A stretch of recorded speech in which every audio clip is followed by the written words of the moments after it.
ओम शांति 30/5/2025 प्रातः मुरली बाप दादा मधुबन। मीठे बच्चे, तुमे माने वर्तमान शांति धाम सुख धाम को जीवापाई ईश्वरीय धाम रे बसिछ। एहा हेउछि सत्यर संग, जेउठारे तुमे माने पुरुषोत्तम हेउछ। आजिर प्रश्न, तुमे पिलामाने बाबांक ठारू मध्य उच्च अट, नीच नुहे किपरि? तुमे पिलामाने बाबांक ठारू मध्य उच्च अट, नीच नुहे किपरि? उत्तर, बाबा कहउछन्ति पिलामाने मु विश्वर मालिक हेउ नाही, तुममानंकु विश्वर मालिक करुछि तथा ब्रह्मांडर मध्य मालिक करुछि। मु उच्चरु उच्च पिता तुममानंकु नमस्कार करुछि, तेणु तुमे माने मोठारु मध्य श्रेष्ठ अट। मु तुममानंकु अर्थात मालिक मानंकु नमस्कार करुछि, तेणु तुमे माने मध्य एही भली श्रेष्ठ कराउथिबा पितांकु सलाम करुछ। ओम शांति। मधुर आत्मिक संतान मानंकु नमस्कार। तुमे माने मध्य उत्तर देउनाह बाबा नमस्कार। काहेकिना पिलामाने जानिछन्ति जे बाबा आमको ब्रह्मांडर मालिक मध्य करुछन्ति एवं विश्वर मालिक मध्य करुछन्ति। बाबा तो केवल ब्रह्मांडर मालिक हेउछन्ति, विश्वर मालिक हेउ नाहान्ति। पिलामानंकु ब्रह्मांड एवं विश्व उभयर मालिक कराउछन्ति। तेणु कुह बड़ किए हेले? पिलामाने बड़ हेले? तेणु कुह किए बड़ हेले? पिलामाने बड़ हेले ना? तेणु पिलामाने पुणी एभली श्रेष्ठ कराउथिबा बाबांकु नमस्कार करिथान्ते। बाबा आपण ही आमको ब्रह्मांड एवं विश्वर मालिक करुछन्ति, तेणु आपणंकु मध्य नमस्कार। मुसलमान माने मध्य मालेकम सलाम, सलाम मालेकम कहि थान्ते। तुममानंक मनरे एही खुशी रहिछि, जहांक मनरे निश्चय रहिछि से ही आसुछन्ति। निश्चय व्यतीत त केही एठाकु आसिबे नाही। एठाकु जे आसन्ति से जानन्ति जे आमे कौनसी देहधारी गुरुंक पाखकु जाउ नाहु, देहधारी पितांक पाखकु बा देहधारी शिक्षकंक पाखकु किंबा देहधारी गुरुंक पाखकु जाउ नाहु। तुमे आसिछ रुहानी बाबा, रुहानी शिक्षक, रुहानी सतगुरुंक पाखकु। देहधारी मनुष्य तो दुनिया रे अनेक अछन्ति, ये निराकार तो जणे अटन्ति। एही बाबांक परिचय काहाको मध्य जणा नथिला। भक्ति मार्ग रे शास्त्र रे मध्य अछि जे रचता एवं रचना को केही भी जानि नाहन्ते। न जानिबा कारणरु तांकु अनाथ बोली कुहा जाए। जिए भल पढ़ा लेखा बाला होइथिबे से बुझी पारिबे जे आम समस्त आत्मांकर पिता एक ही निराकार अटन्ते।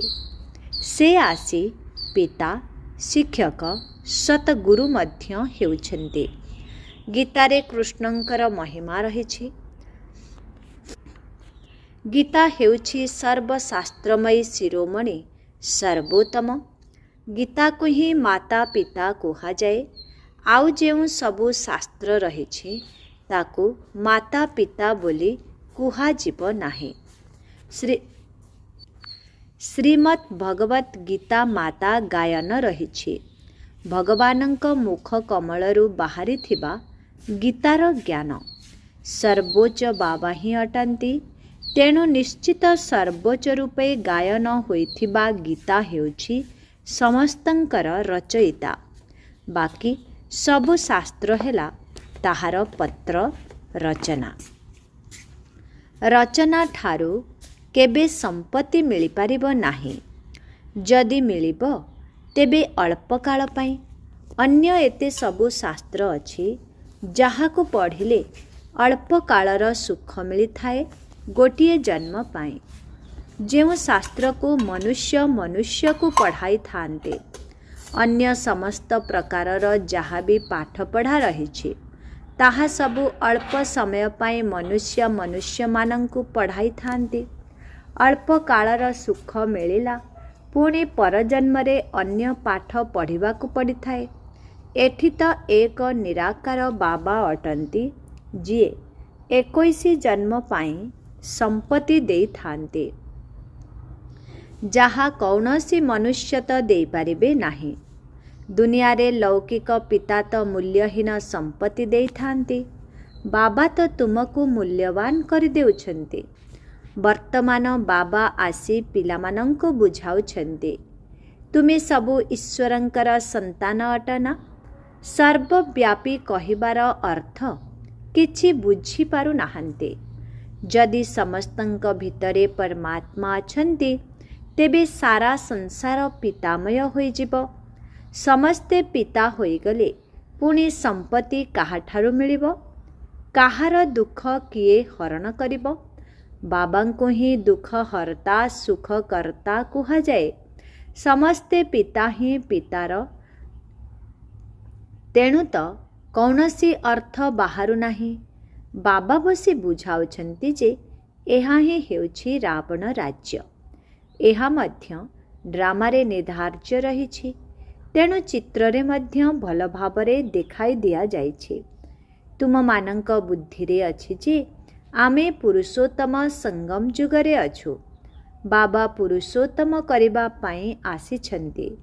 ଯେପରି ବାରିଷ୍ଟରୀ ଡାକ୍ତରୀ ଆଦି ପଢ଼ିଥାନ୍ତି, ଯାହାଦ୍ୱାରା ପଦପଦବୀ ପାଇଥାନ୍ତି, ବୁଝିଥାନ୍ତି ଏହି ପାଠ ପଢ଼ିଲେ ଆମେ ଏହିପରି ହେବୁ।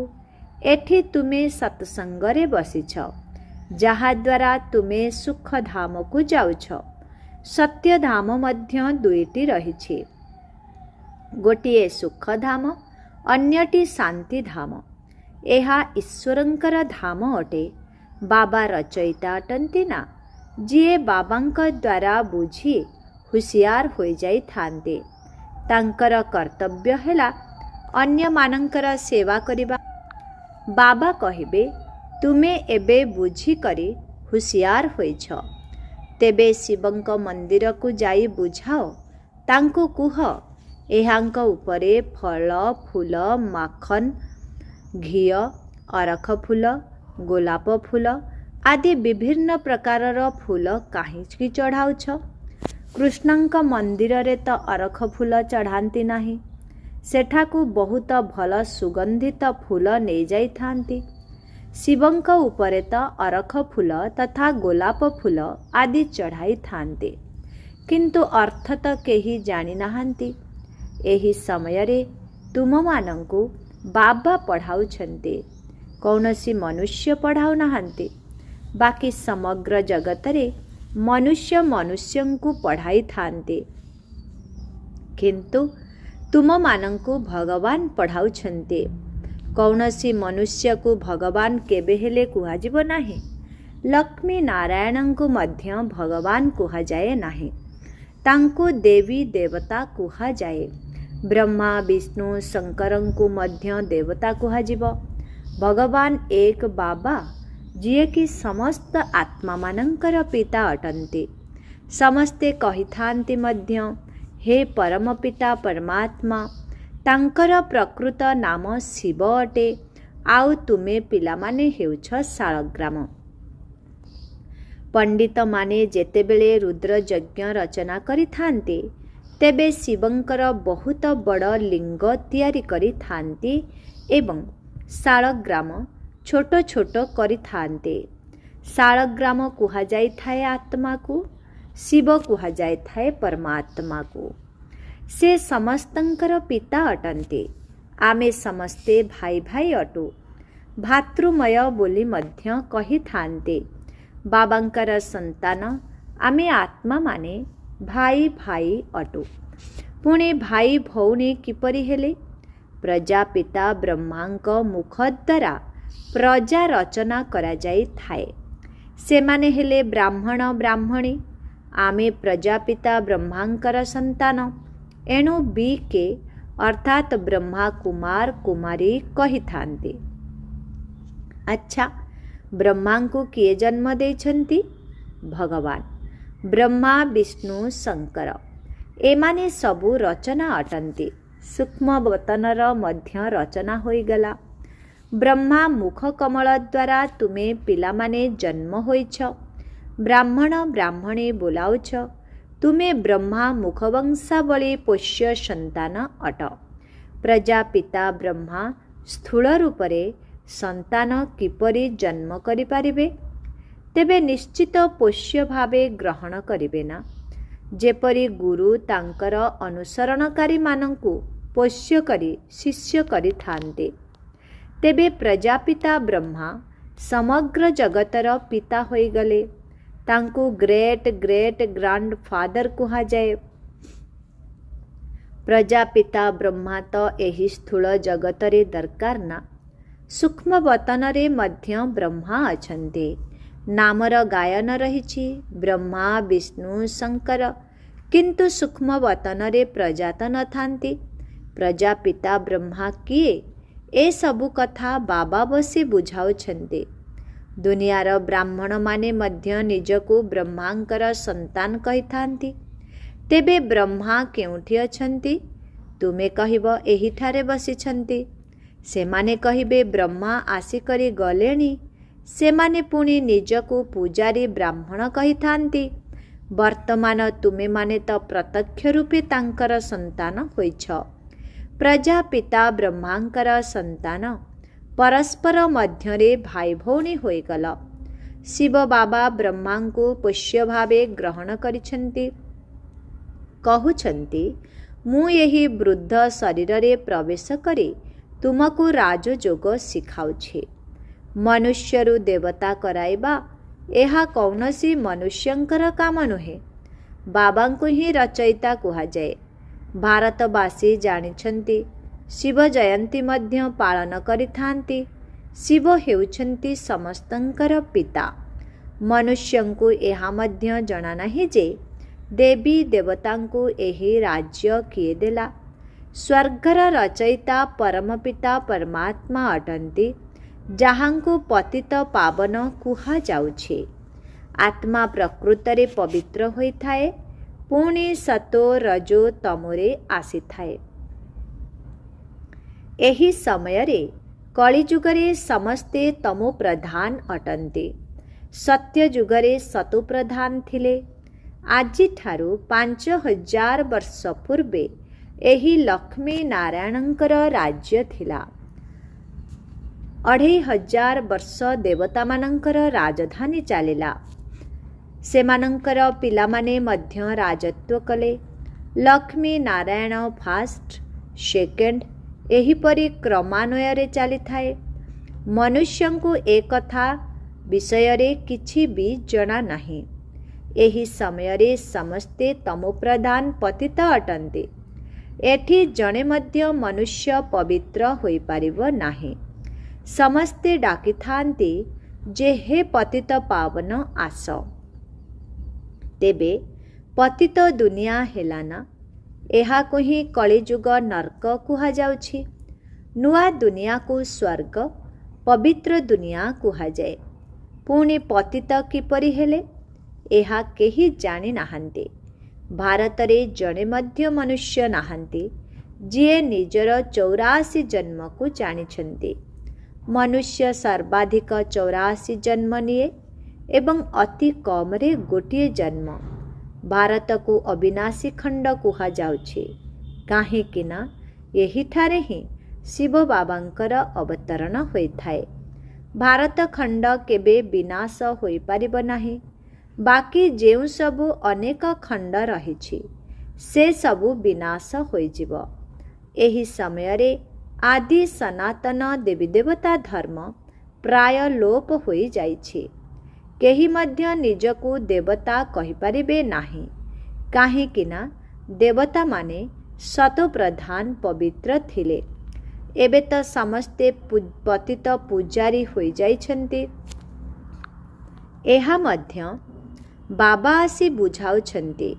ଏହା ଭଗବାନ ବାଚ ଅଟେ ନା। भगवान समस्तंकर पिता अटंती।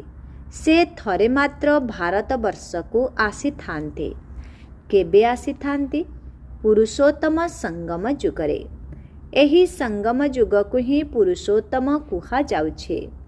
एही संगम जुग हेउछि कलिजुग परिवर्तन होए सत्यजुग पतितरु पावन हेबार जुग। कलिजुगरे रहिथांती पतित मनुष्य, सत्यजुगरे रहिथांती पवित्र देवता।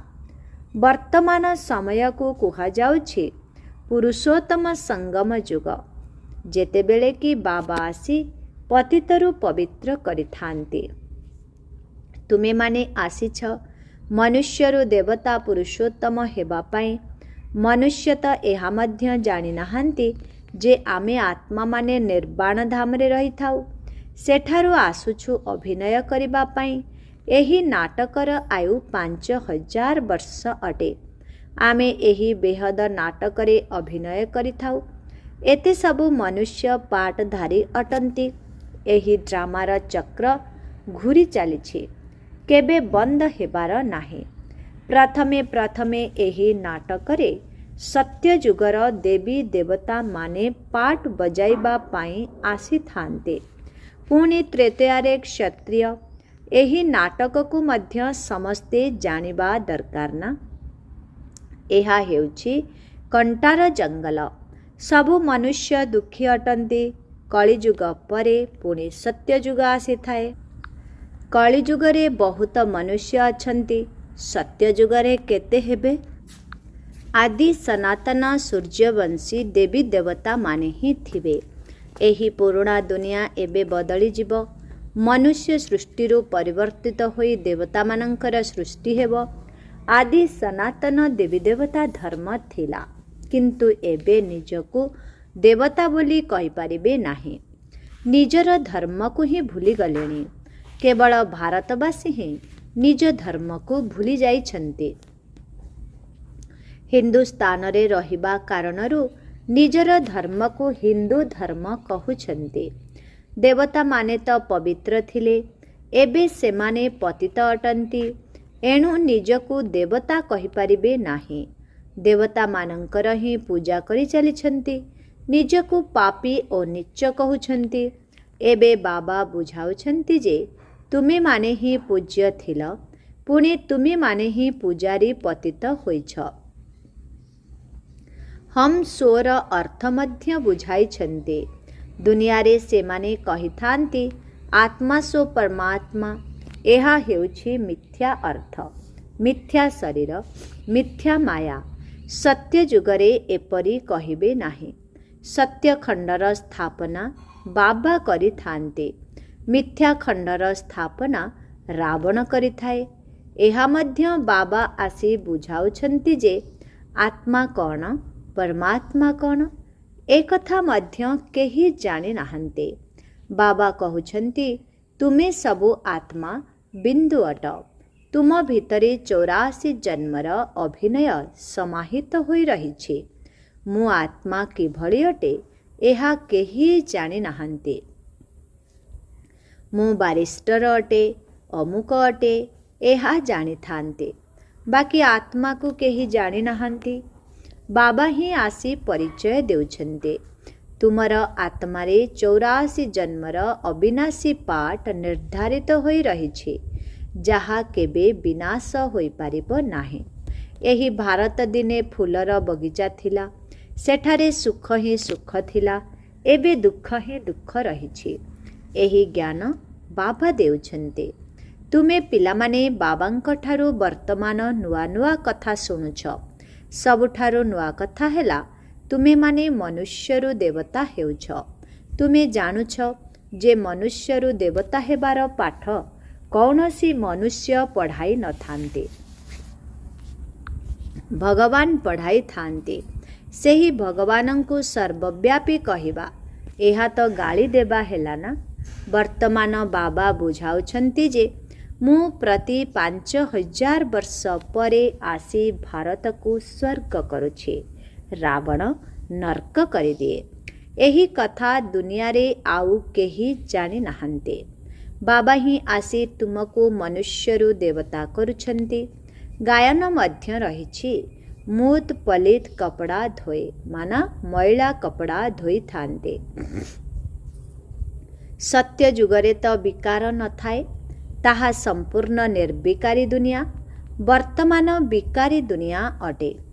ସମସ୍ତେ ଡାକିଥାନ୍ତି ମଧ୍ୟ, ପତିତ ପାବନ ଆସ। ଆମକୁ ରାବଣ ପତିତ କରିଦେଇଛି, କିନ୍ତୁ ଜାଣନ୍ତି ନାହିଁ ଯେ ରାବଣ କେବେ ଆସିଲା, କ'ଣ ହେଲା। ରାବଣ କେତେ କାଙ୍ଗାଳ କରିଦେଇଛି। ଭାରତ 5000 ବର୍ଷ ପୂର୍ବେ କେତେ ସାହୁକାର ଥିଲା। ସୁନା, ହୀରା, ମୋତି, ମାଣିକର ମହଲ ଥିଲା, କେତେ ଧନ ଥିଲା। ଏବେ କ'ଣ ଅବସ୍ଥା ହୋଇଯାଇଛି। ତେଣୁ ବାବାଙ୍କ ବ୍ୟତୀତ ସେହିପରି ମୁକୁଟଧାରୀ ଆଉ କେହି କରିପାରିବେ ନାହିଁ। ଏବେ ତୁମେମାନେ କହୁଛ ଯେ ଶିବ ବାବା ଭାରତକୁ ସ୍ୱର୍ଗ କରୁଛନ୍ତି। ବର୍ତ୍ତମାନ ବାବା କହୁଛନ୍ତି ଯେ ମୃତ୍ୟୁ ତୁମମାନଙ୍କ ସମ୍ମୁଖରେ ଛିଡ଼ା ହୋଇଛି। ତୁମେମାନେ ବାନପ୍ରସ୍ଥୀ ଅଟ। ଏବେ ଘରକୁ ଫେରିଯିବାର ଅଛି। ଏଣୁ ନିଜକୁ ଆତ୍ମା ଭାବି କେବଳ ମୋତେ ମନେ ପକାଅ, ତେବେ ପାପ ଭସ୍ମ ହୋଇଯିବ। ଆଚ୍ଛା, ମିଠେ ମିଠେ ଶିଖିଲଧେ ସନ୍ତାନମାନଙ୍କ ପ୍ରତି ମାତ ପିତା ବାପ ଦାଦାଙ୍କର ମଧୁର ସ୍ନେହ ସମ୍ପନ୍ନ ଶୁଭେଚ୍ଛା ଏବଂ ସୁପ୍ରଭାତ। ଆତ୍ମିକ ପିତାଙ୍କର ଆତ୍ମିକ ସନ୍ତାନମାନଙ୍କୁ ନମସ୍ତେ। ଆତ୍ମିକ ସନ୍ତାନମାନଙ୍କର ଆତ୍ମିକ ପିତାଙ୍କୁ ଓମ୍ ଶାନ୍ତି, ଗୁଡ୍ ମର୍ଣ୍ଣିଂ, ନମସ୍ତେ ନମସ୍ତେ ନମସ୍ତେ ନମସ୍ତେ। ଶୁକ୍ରିୟା ବାବା, ଶୁକ୍ରିୟା। ଓମ୍ ଶାନ୍ତି। ଧାରଣା ପାଇଁ ମୁଖ୍ୟ ସାର 1 ନମ୍ବର, ଆମେ ହେଉଛୁ ବ୍ରହ୍ମା ମୁଖ ବଂଶାବଳୀ ବ୍ରାହ୍ମଣ। ସ୍ୱୟଂ ଭଗବାନ ଆମକୁ ମନୁଷ୍ୟରୁ ଦେବତା ହେବାର ପାଠ ପଢ଼ାଉଛନ୍ତି। ଏହିଭଳି ନିଶା ଏବଂ ଖୁସିରେ ରହିବାକୁ ହେବ। ପୁରୁଷୋତ୍ତମ ସଙ୍ଗମ ଯୁଗରେ ପୁରୁଷୋତ୍ତମ ହେବାର ପୁରୁଷାର୍ଥ କରିବାକୁ ହେବ। 2 ନମ୍ବର, ଏବେ ଆମମାନଙ୍କର ବାନପ୍ରସ୍ଥ ଅବସ୍ଥା ହୋଇଯାଇଛି। ମୃତ୍ୟୁ ସମ୍ମୁଖରେ ଠିଆ ହୋଇଛି, କାରଣ ସମସ୍ତଙ୍କୁ ଘରକୁ ଫେରିଯିବାର ଅଛି। ସେଥିପାଇଁ ବାବାଙ୍କର ସ୍ମୃତି ଦ୍ୱାରା ସମସ୍ତ ପାପକୁ ଭସ୍ମ କରିବାକୁ ହେବ। ବରଦାନ, ଜ୍ଞାନ ରୂପକ ଚାବି ଦ୍ୱାରା ଭାଗ୍ୟର ଅସରନ୍ତି ଭଣ୍ଡାର ପ୍ରାପ୍ତ କରୁଥିବା ମାଲାମାଲ ଆତ୍ମା ହୁଅ। ଜ୍ଞାନ ରୂପକ ଚାବି ଦ୍ୱାରା ଭାଗ୍ୟର ଅସରନ୍ତି ଭଣ୍ଡାର ପ୍ରାପ୍ତ କରୁଥିବା ମାଲାମାଲ ଆତ୍ମା ହୁଅ। ସଙ୍ଗମ ଯୁଗରେ ସବୁ ପିଲାମାନଙ୍କୁ ନିଜର ଭାଗ୍ୟ ଗଢ଼ିବା ପାଇଁ ଜ୍ଞାନ ରୂପକ ଚାବି ମିଳୁଛି। ଏହି ଚାବିକୁ ଲଗାଅ ଏବଂ ଯେତେ ଇଚ୍ଛା ସେତେ ଭାଗ୍ୟ ରୂପକ ସମ୍ପତ୍ତି ନେଇଯାଅ। ଚାବି ମିଳିବା ଅର୍ଥ ମାଲାମାଲ ହେବା। ତେବେ ଯେଉଁ ଆତ୍ମା ଯେତିକି ମାଲାମାଲ ହେଉଛି, ସେହି ଅନୁସାରେ ଖୁସି ମଧ୍ୟ ସ୍ୱତଃ ହିଁ ପ୍ରାପ୍ତ କରୁଛି। ଏଭଳି ଅନୁଭବ ହେଉଛି ଯେପରି ଖୁସିର ଝରଣା ଅସରନ୍ତି ଏବଂ ଅବିନାଶୀ ଭାବରେ ବହି ଚାଲିଛି। ସେମାନେ ସର୍ବସମ୍ପତ୍ତିରେ ଭରପୁର ମାଲାମାଲ ଦେଖାଯାଇଥାନ୍ତି। ସେମାନଙ୍କ ନିକଟରେ କୌଣସି ପ୍ରକାରର ଅପ୍ରାପ୍ତି ନଥାଏ। ସ୍ଲୋଗାନ, ଯଦି ବାବାଙ୍କ ସହିତ ସଂଯୋଗ ଠିକ୍ ରଖିବ, ତେବେ ସର୍ବଶକ୍ତି ରୂପୀ କରେଣ୍ଟ ଆସିବାକୁ ଲାଗିବ। ଯଦି ବାବାଙ୍କ ସହିତ ସଂଯୋଗ ଠିକ୍ ରଖିବ, ତେବେ ସର୍ବଶକ୍ତି ରୂପୀ କରେଣ୍ଟ ଆସିବାକୁ ଲାଗିବ। ଅବ୍ୟକ୍ତ ଇଶାରା, ଆତ୍ମିକ ରାଜକୀୟତା ସହିତ ପବିତ୍ରତାର ବ୍ୟକ୍ତିତ୍ୱକୁ ଧାରଣ କର। ଯାହାର ପବିତ୍ରତା ଯେତିକି, ତାର ବ୍ରାହ୍ମଣ ଜୀବନର ବ୍ୟକ୍ତିତ୍ୱ ସେତିକି ରହିଥାଏ। ଯଦି ପବିତ୍ରତା କମ୍, ତେବେ ବ୍ୟକ୍ତିତ୍ୱ ମଧ୍ୟ କମ୍। ଏହି ପବିତ୍ରତାର ବ୍ୟକ୍ତିତ୍ୱ ହିଁ ସେବା କ୍ଷେତ୍ରରେ ସହଜରେ ସଫଳତା ପ୍ରାପ୍ତ କରାଇଥାଏ। କିନ୍ତୁ ଯଦି ଗୋଟିଏ ବି ବିକାର ଅଂଶ ମାତ୍ରାରେ ମଧ୍ୟ ରହିଛି, ତେବେ ଅନ୍ୟ ସାଥୀମାନେ ମଧ୍ୟ ତା ସହିତ ନିଶ୍ଚିତ ଥିବେ। ଯେପରି ପବିତ୍ରତାର ସୁଖ ଶାନ୍ତି ସହିତ ନିବିଡ଼ ସମ୍ବନ୍ଧ ରହିଛି, ସେହିପରି ଅପବିତ୍ରତାର ମଧ୍ୟ 5 ବିକାର ସହିତ ନିବିଡ଼ ସମ୍ବନ୍ଧ ରହିଛି। ସେଥିପାଇଁ କୌଣସି ବି ବିକାର ଅଂଶ ମାତ୍ରାରେ ମଧ୍ୟ ନ ରହୁ, ତେବେ କୁହାଯିବ ପବିତ୍ରତାର ବ୍ୟକ୍ତିତ୍ୱ ଦ୍ୱାରା ସେବା କରୁଥିବା ଆତ୍ମା। ଓମ୍ ଶାନ୍ତି।